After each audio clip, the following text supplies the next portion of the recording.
Bonjour, donc l'objectif de cette vidéo est de vous montrer comment on peut adapter une ancienne lampe torche à incandescence à LED. Donc là on a une lampe à incandescence avec un bouton marche arrêt, un bouton poussoir, deux piles d'un volt 5. Donc au niveau structure, donc voilà quand elle est allumée, ce que ça donne. Donc là elle est allumée. Donc dedans on a une LED, une LED dont la tension est de 3 volts 2, 3 volts 3. Et derrière, on a un petit hacheur élévateur. Au niveau des pièces, donc qu'est-ce que l'on a? On a un hacheur élévateur, donc on vient coller la LED ici, là, à cet endroit-là. Ce petit hacheur élévateur permet d'augmenter la tension jusqu'à 3 volts 3 en sortie, il est pré-réglé. Donc tension d'entrée entre 0,8 et 3 volts 3. Donc là, on a deux piles d'un volt 5 dans la lampe. Donc grosso modo, quand les piles sont bonnes, on a 3 volts 2. Et puis quand elles sont quasiment finies, on a plus que 2 volts. Hein, voilà. Donc là, ce hacheur élévateur, il supporte largement les 300 mA de la LED. Donc la LED, on la met entre V0, Vout et la masse, ici, le GND.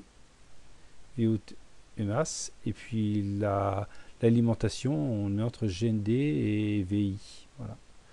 Donc au niveau de la LED, c'est une LED d'1 watt.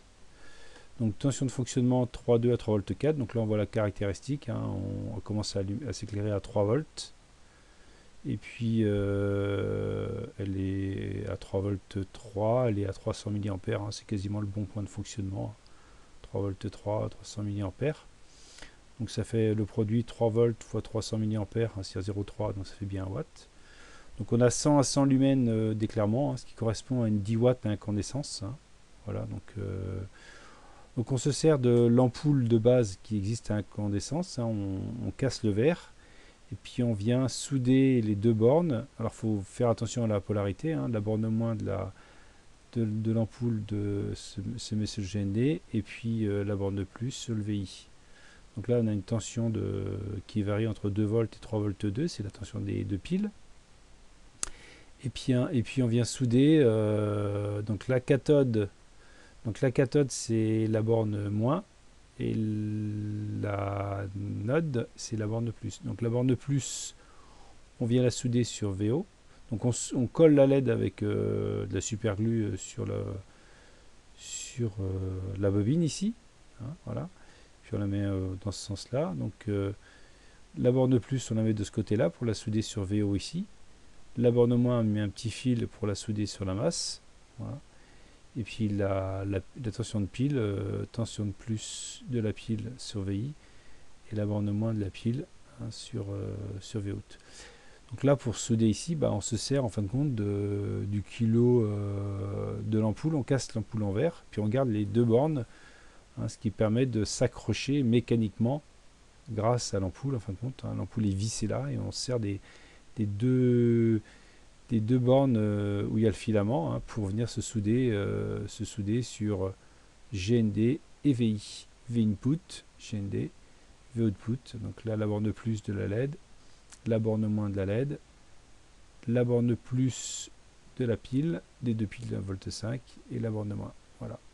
Voilà comment on peut adapter une vieille lampe à incandescence torche à un système. Voilà, ce qui nous donne après un éclairement correct. Donc là, ça apparaît pas sur la photo, mais ça éclaire bien dans le noir. Hein.